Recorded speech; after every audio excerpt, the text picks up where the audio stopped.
Hey folks, and welcome back to Let's Play Gold Rush. So we're finally in the Old West, and we've picked up a few things at Sutter's Fort. And now it's time to finally look for that California IA gold. I think there's a certain distance you're meant to roughly be from Sutter's Fort, but you can really pan for gold anywhere that the river is that's not in the next town. And also, as you saw in the last episode, as long as people aren't around, you can usually say just look at man, and there's no man to look at. Because, like you saw on the last screen, the trees really block off seeing anything. Now this place you can clearly see there's no guy. Nothing. Nothing. So really, pardon me. You really get stuck in the situation of doing this repetitively. Going up, okay, there's nothing on this screen. Yeah. Moving to the next screen. Guy there, so we can't pan. Really you get stuck in a situation. Which is what I was saying before on the last episode.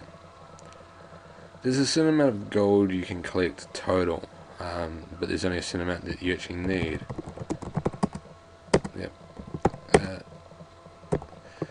We won't be getting as much as you can, get. Oh my, ain't that a beauty? So we got a first piece of gold, and you get 1 point for each piece of gold you find. $37 worth. Nothing. Nothing. Jumping bullfrogs, look what I found.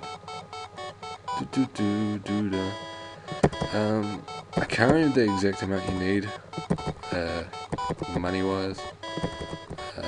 And I think you can only find 3 or 4 pieces per screen. Looks like we may be empty on that one. Oh, somebody's there. Again, this kind of screen here you can't really tell. Nope, no one there.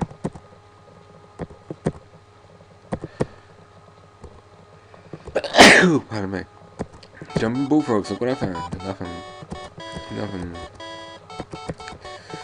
So what I'm going to do is get enough gold to buy 2 things. One of the things that we really need. Oh baby, oh baby, oh baby. One thing. Oh baby, oh baby.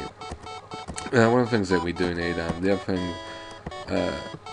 There's 2 ways of getting gold. One of them is panning for it, and the other one is digging for it. I opted for panning because I think that's more what you kind of expect, what you envision, what you picture in your mind when you think of the gold rush. So I figured go for the panning first. But we'll get a shovel and I'll quickly show you what it looks like to shovel for gold or something. There's a different one. It's something like Suey. But yeah, I'll get the shovels shortly, and we'll probably get the rest of the gold we need for the one thing that we need to get.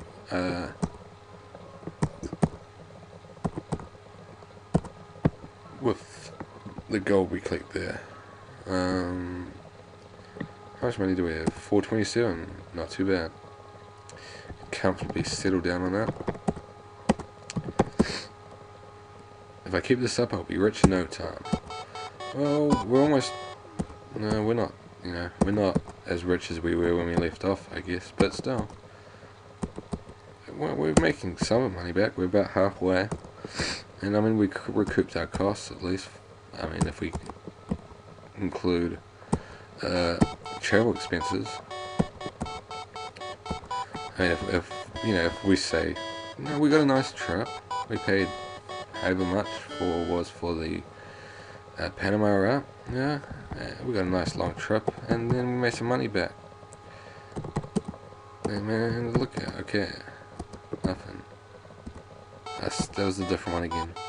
Suey, if only those Brooklynites could see me now.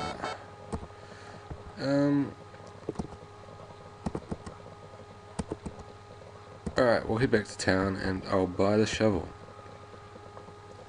So that way we can take a look at both ways for our gold digging. Nothing. Willikers, it said. I'm sure you could pause it right at the right second to see what that message said. 747. Oh, we could buy a plane. So yeah, we'll head back into town, buy a shovel, dig up some more gold, and then we'll buy. Well, I'm pretty sure you know what we have to buy. We have to buy one of the mules that you saw at the OK Corral. You know, the corral here in Sadis Fort. I'll quickly switch it to fastest. I can't be bothered waiting for him to walk all that way.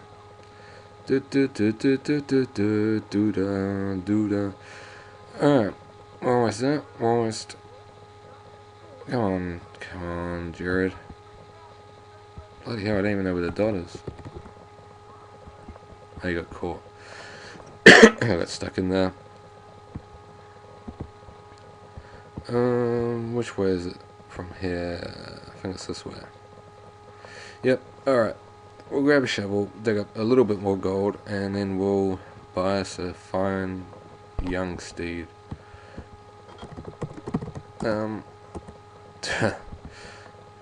This here is of course a hitching post if you want to tie the mule there. You can buy the mule reasonably early on. And yeah, give gold. Take some of the California gold and give you a shovel. We both know everyone needs a shovel. I think that's all. Shit, man. Shovels are, what was that, $96 or something like that? Bloody expensive. $96 for a shovel. I don't know. I mean, even, you know, looking at the economy back then, that's one hell of a shovel. It must have been made out of gold itself. Bloody hell. I don't know how much the panning cost. It cost this gold coin, which I assume was just, you know, coin, dollar coin or something like that.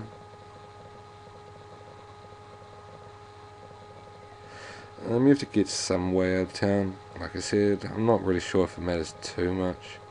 I'd always like to get a little bit. You can dig by water or dig by a little further in. Better save. Gold digger. Just in case I balls up and find trouble. Jumping bullfrogs. Look what I found. Nothing.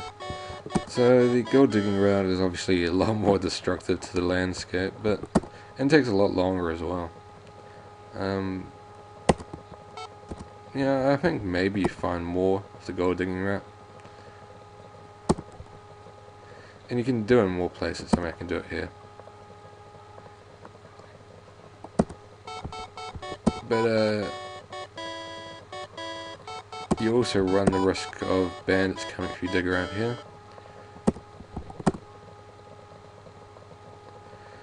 I think bandits only really come in these forest areas, not really by the shoreline.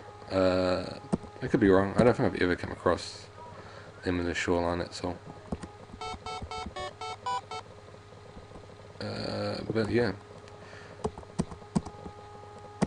898 gold. Dig one more time. I think there might be. No, it's not, man.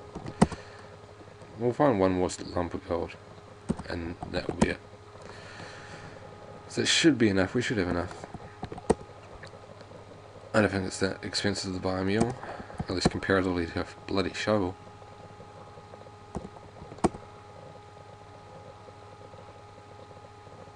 Well, look at this. This is wonderful. Okay, that's all we need. 957 gold.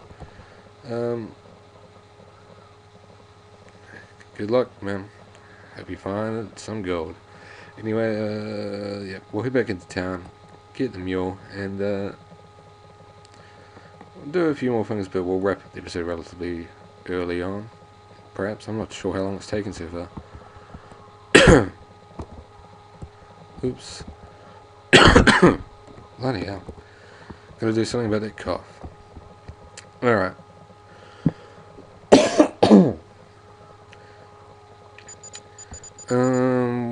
is a mule dealer. Here we go. There he is. His name's Tim. Tim the mule dealer. Alright, talk to Tim. I'm the man that watches over these fine mules, says the man. Buy mule. It's gonna cost you a bit of that gold to get your hand on these beauties, he says the man. Pay. Alright, I'll give you just a little, I'll just take a little of that gold you got there and give you a mule. Out of my way. Out of my way. No.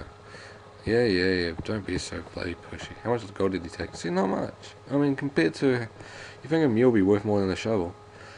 Come on, get out of there, you lazy, good-for-nothing mule. I guess it's supply and demand, but you know. Take mule. Grab hold of the rope around the neck of the docile mule and take it away. It willingly follows you. So we got our own little pet. We'll name him Harry. Harry the mule. Come on, Harry. Come on. Don't have all day, you lazy son of a bitch. And you know, we've got the branding on the lovely forgetful blacksmith gave us, so why not brand them?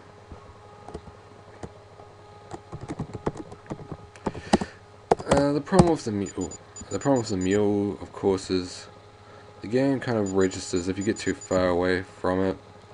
You've broken the ties, and you put the branding irons to the depths of the coals. It comes out glowing red. Brand mule. You take the red hot iron and place it firmly on the mule's left rear haunch. It sizzles and stings, but the mule takes it on all fours. You know, sometimes you can get on an angle where the mule gets caught, and that means you lose the mule, so to speak. And if you do that, well, you're stuck. I'm always been slightly curious to whether you're really stuck. You'll kind of see why later on, but I've always been curious if it's possible to do something without needing the mule. The mule says, "Hold it right there, stranger.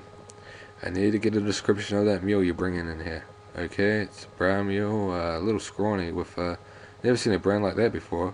Looks like a horseshoe with a key. Okay, take it on in. If you want to leave it for a spell, almost any store will do."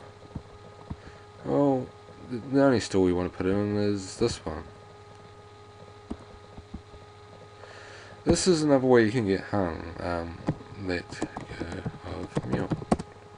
Let go of the rope that you've been holding onto and leave the lazy old mule behind. There's one mule here that is similar to yours. You can take that one because, of course, so similar that the man doesn't know the difference. But if you take one that is completely different, you get accused of theft, and you get strung up yet again. I won't bother showing you that because it's pretty much the same other than I think he says. You know, that's the one. That's our one. The slow and lazy mule that serves a special purpose. A trusty, high-spirited, stubborn mule bears a special brand. Oops. There we go. You grab the piece of rope hanging around the mule's neck and it begins to follow you. Look. Brand. Just double checking. Yep. Should be the right one.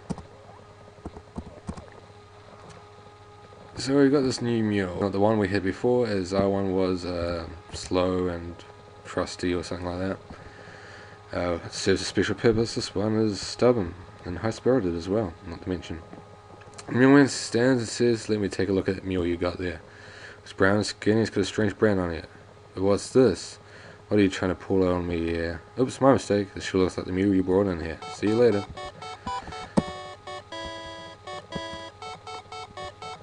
Well, we've got to listen to the celebration music before we can leave, apparently. So we got a new mule, and I'll wrap up this game shortly, but we're just wanting to head out further east. Oops. This area in particular, you can lose your mule quite easily. Get caught on a rock, you walk past, and you never see. We're gonna name this one. It's a different mule. Never see Mr. T again. So we got Mr. T here, and if you remember the last episode, we did the synth puzzle using the gravestone. Put our key over, our letter over it. Revealed a message saying, room 12 reserved for you always. Mentioned a Bible verse which had the capital letters of green pastures. Pretty sure that's not how it really is in the Bible. I could be wrong. But here we are. We've reached another town. I guess Sardis Fort isn't really a town. But this is, of course, a town in development. A lot of people moved out west and started building a new home for themselves. Man can't hear you, the roar of the water and the sound of the sawmill. And 2 more men. These men don't have any breath spare for idle chit-chat. Pardon me, idle chit-chat.